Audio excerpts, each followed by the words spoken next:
With this, I will come back to Dr. Reema Bansal, who is the professor in ophthalmology in PGI Chandigarh.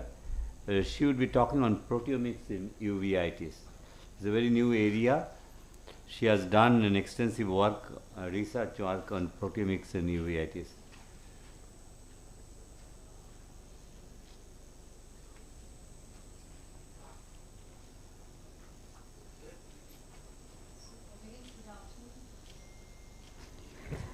Thank you, sir, for this opportunity to speak on proteomics in uveitis.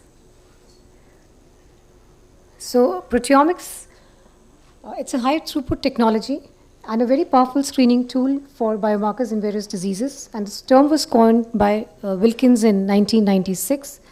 So, the proteome comes from the word entire protein complement expressed by a genome. So, it's a combination of protein and genome.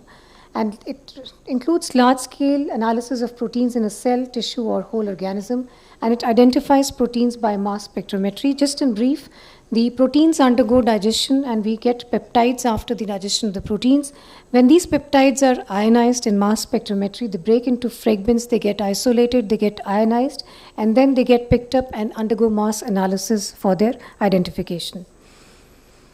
So, diseases of the retina or uvea, they cause disruption of the blood-retinal barrier, and this generates changes in the biochemical or protein composition of the ocular fluids and tissues, and this provides the very basis for identification of protein biomarkers in these diseases.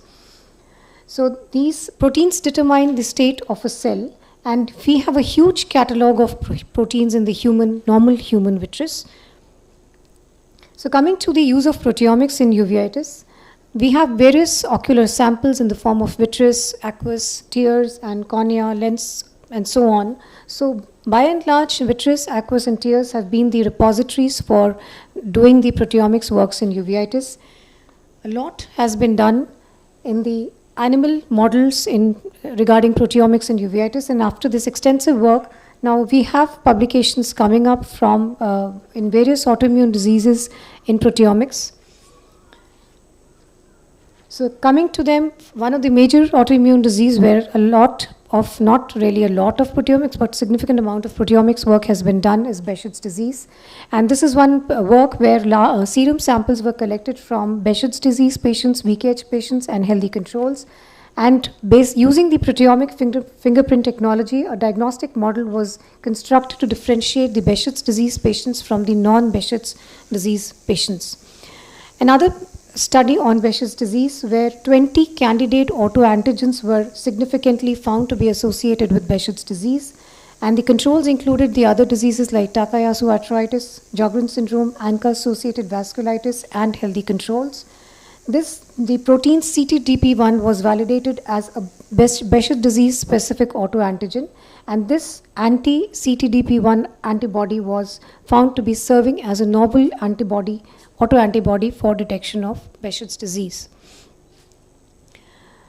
Another work on the Behçet's disease where they've used the tear proteomics, and what they've done is a substantial number of proteins have been detected in the tears of these patients with Behçet's disease, and they compared the tears of the eyes which came with a relapse versus the tears of the eyes which remained quiescent, and they found that there was a significant potential of these tears in Behçet's disease to serve as a biomarker for the disease activity in Behçet's disease.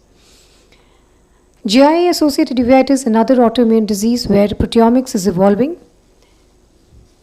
This study highlighted the role of aqueous humor in diagnosing protein biomarkers in GIA-associated uveitis, and they found that transthyretin, that is TTR, differed significantly in GIA patients as compared to the other groups, and this was found to be a potential biomarker for GIA-associated uveitis.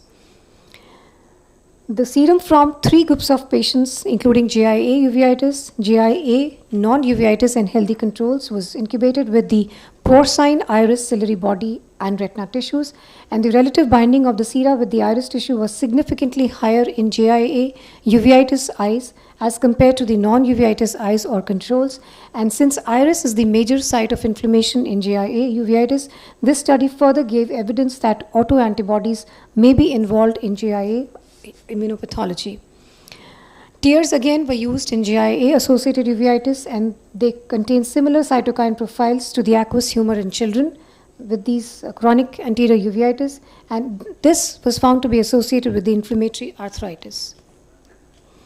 Ankylosing spondylitis, also we have some evidence regarding proteomics.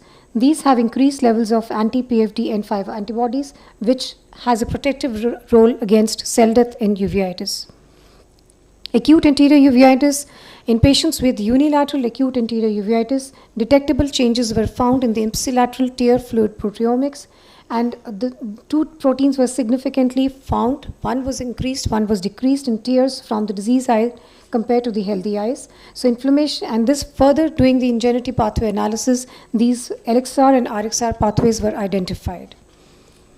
VKH disease, also there is evidence of decreased expression of CD18 and AKNA in peripheral CD4 T cells, suggests a role of these proteins in the pathogenesis of VKH disease. Inflammations of the RPE, in this study, human-derived RPE cell lines were used. Multiple integrated signals were exerted by the RPE, which was under inflammation, and this gives insight into the development of the therapeutic interventions for any disorder associated with inflammation of the RPE.